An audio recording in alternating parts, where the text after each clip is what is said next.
Back to Anarchy, a guide to self-determination. Dickie Dredd. Religion, war and violence. From the earliest crusades to modern wars on terror, religion has repeatedly served as a banner under which political and economic power plays were waged. The Crusades, for instance, were framed as holy missions to reclaim Jerusalem, yet they were equally about land, plunder and the consolidation of papal power. Similarly, Islamic jihads historically functioned both as spiritual struggles and as political expansions of empire.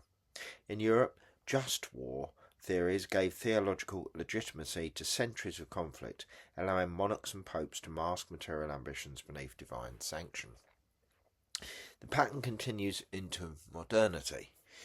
In Iraq and Afghanistan, interventions were couched in the language of defending civilization against religious extremism. But in practice, they reflected imperial geopolitics and the interests of global oil and defence industries. Religious justification still played its part. The rhetoric of a crusade slipped into speeches, and Islamic militancy was often framed as irrational evil rather than as a reaction to decades of occupation and exploitation. Case study: the Iraq War as a crusade. When George Bush described the War on Terror as a crusade in 2001, the word echoed centuries of Christian-Muslim conflict. Though the White House later backtracked, the slip revealed how deeply religious imagery permeates political discourse. The Iraq War, launched in 2003 on false pretences of weapons of mass destruction, was justified as a mission to liberate and civilise. In reality, it left hundreds of thousands dead, destabilised an entire region, and generated enormous profits for defence contractors such as Halliburton. Religion here served less as a cause than as a cloak, providing a moral veneer for imperial violence. The Israel-Palestine conflict offers a stark contemporary example. Both religious and nationalist narratives fuel the violence. Israeli leaders frequently evoke biblical claims to land, whilst Palestinian factions draw on Islamic concepts of resistance and martyrdom.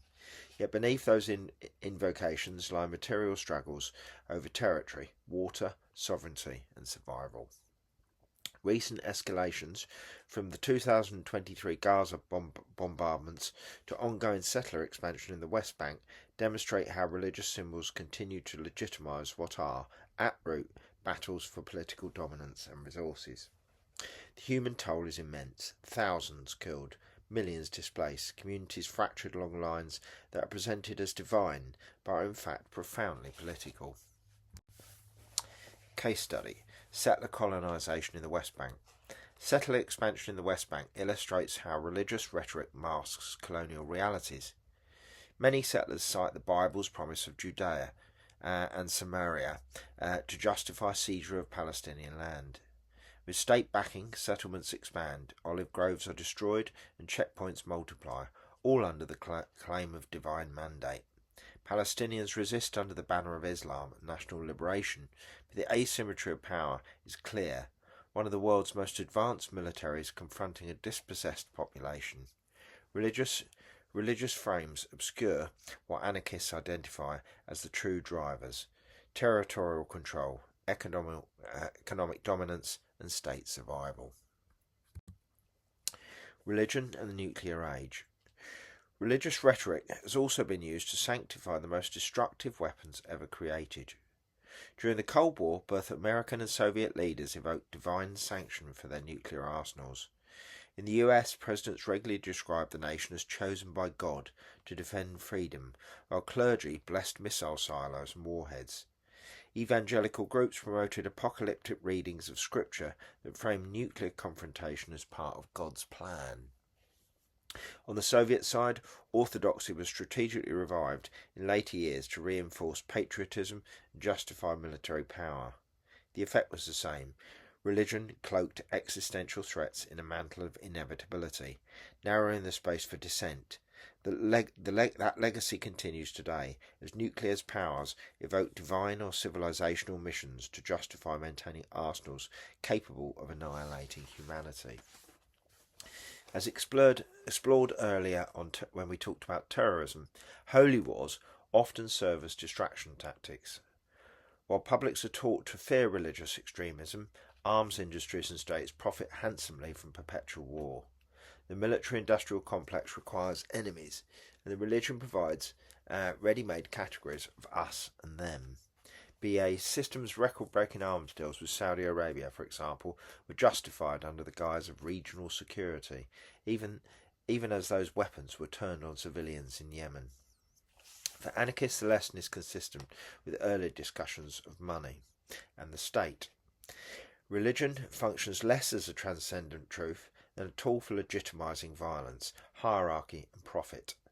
Whether under the cross, the crescent or the flag of freedom, wars waged in the name of God ultimately consolidate earthly powers. This analysis also sets the stage for later chapters, where we examine nationalism and militarism more directly, showing how the logics of war and the state intertwine and how anarchism seeks to disrupt both. Section 52. The dire situation in the United States. The US today offers one of the starkest examples of how religion, capitalism and authoritarian politics fuse together. Evangelical Christianity has become a powerful political force, shaping laws on abortion, education and LGBT plus rights. Supreme Court's overturning of Roe v. Wade in 2022 was celebrated by many evangelical groups as a divine victory, even though it stripped millions of women of reproductive freedom and further entrenched inequality. Trumpism, too, has leaned heavily on biblical rhetoric, from pastors comparing him to King Cyrus as a divinely appointed leader, to megachurch rallies that fuse nationalism with prophecy. This is not religion as private faith, but religion as a tool of state and corporate power. The prosperity gospel is another piece of this puzzle. Televangelists who preach that wealth is a sign of God's blessing and poverty a mark of moral failure. Figures like Joel Osteen, discussed earlier, have built personal empires worth tens of millions of dollars, while their congregations are urged to give more in the hope of divine return. This theology neatly dovetails with neoliberal capitalism, sanctifying inequality, blaming the poor for their condition, and masking exploitation with the promises of heavenly reward. The wider culture war follows suit. Battles over wokeness, school curricula, trans rights and public monuments are framed in biblical language, mobilising evangelical voters while distracting from systemic problems of wage slavery, healthcare inequality and corporate exploitation. As discussed earlier, the job market itself offers little freedom. Workers are bound by debt, insurance systems and precarious wages, yet religion tells them to endure and obey. This fusion of religion and capitalism has produced dire outcomes. The US remains one of the wealthiest nations on earth, yet it has among the highest levels of inequality, mass incarceration and healthcare exclusion in the developed world. Religion here acts as both justification and anaesthetic, blessing billionaires while numbing the poor. For anarchists, this shows why religion cannot be left unchallenged. In the US, it is not just a matter of faith, but a system of power that underpins hierarchy, exploitation and authoritarian politics.